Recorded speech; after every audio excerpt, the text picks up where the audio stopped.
Il faut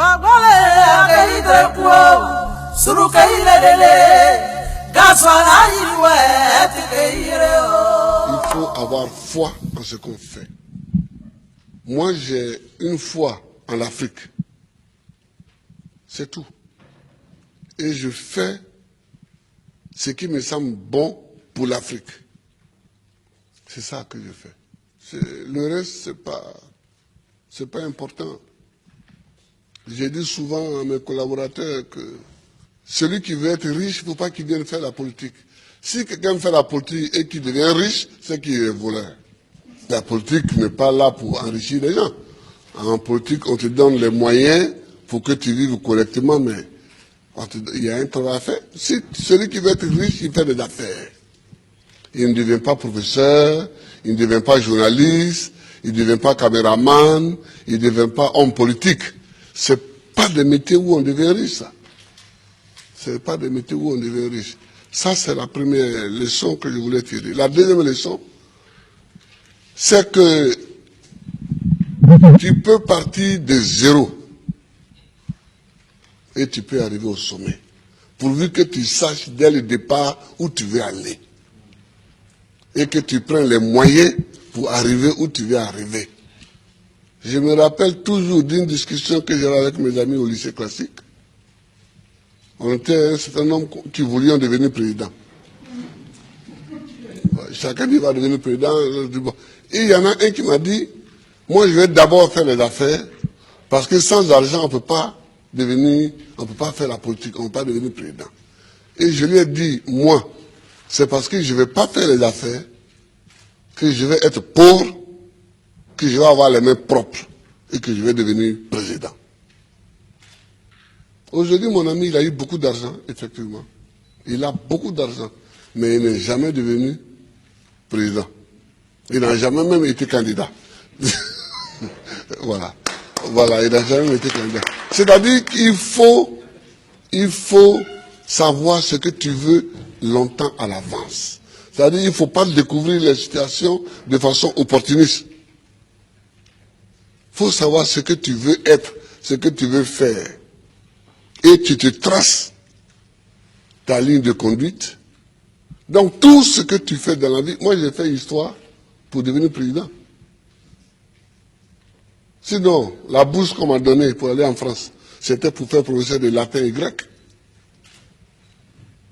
Quand j'ai commencé vraiment à militer, je me suis rendu compte qu'il me manquait l'histoire de l'Afrique pour poursuivre ma route. J'ai changé.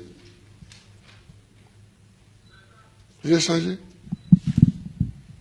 Et j'ai fait histoire parce que c'est ça qui me manquait pour connaître d'où on vient et où on peut aller en connaissant d'où on vient. Je vois des gens qui découvrent qu'il y a un fauteuil à côté, ils peuvent s'asseoir dessus. On ne s'assoit pas dessus comme ça. Le fauteuil, il est à côté, il semble vide, mais il a un propriétaire.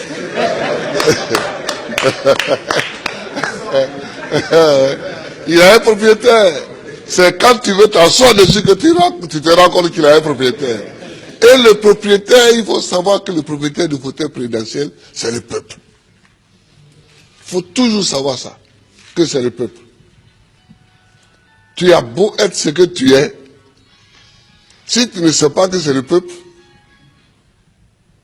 et que tu ne te conduis pas en conséquence, tu ne peux pas t'asseoir dessus. C'est tout ça que moi j'ai envie que les Africains sachent. Et puis, il faut aimer son pays, il faut aimer l'Afrique.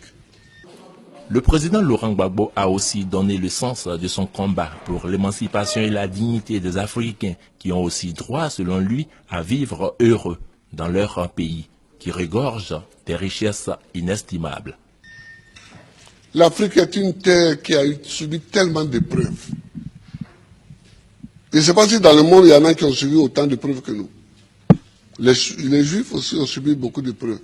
Mais nous, les Noirs africains, tout le monde s'est assis sur nous. Esclaves. Esclaves de maison. Esclaves de la traite négrière. Colonisés. Torturés culturellement. Parlant les langues des autres. Tout ça. décoloniser. Mais nous, on a des grands combats à mener. Et les grands combats que nous avons à mener, ce n'est pas pour se venger des gens, c'est pour au moins être homme aussi, comme les autres. C'est ça qu'on appelle la dignité. Que quand tu passes, il faut qu'on sache au moins que c'est un homme qui passe. C'est tout. C'est tout ce que nous voulons. C'est tout ce que nous recherchons. On ne cherche pas à dominer ceux qui nous ont dominés hier, à nous venger d'eux, à faire ceci. Non, non, non. On veut qu'on reconnaisse que nous sommes des hommes au même titre que les autres. Mais ça, si nous-mêmes, on ne prend pas les moyens, qu'on est toujours chez eux en train de mendier,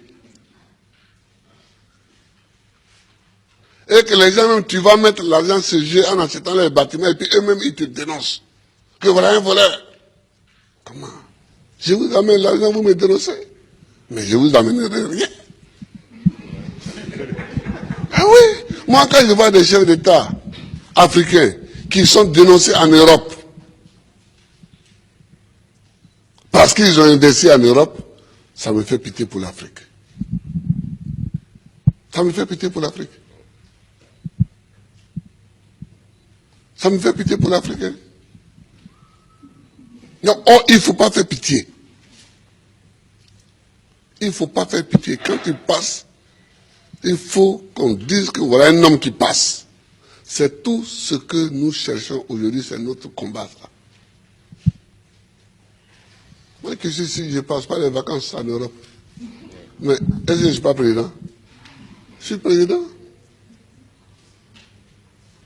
Si je mets mon pied sur un sol européen, c'est qu'il y a une réunion à laquelle je dois participer pour que la Côte d'Ivoire gagne quelque chose. Sinon, je cherche quoi chez les autres? Je ne cherche pas quelque chose chez les autres. Si Dieu m'a mis au monde ici, c'est que dans mon environnement ici, il y a tout ce qu'il faut pour que je vive. Mon combat, c'est pour la dignité. C'est pour la dignité. C'est pour que nous effacions tous les siècles passés, les traces de tous les siècles passés, les traces de l'esclavage, les traces de la colonisation, les traces du pillage, les traces du travail forcé, les traces de la chicote.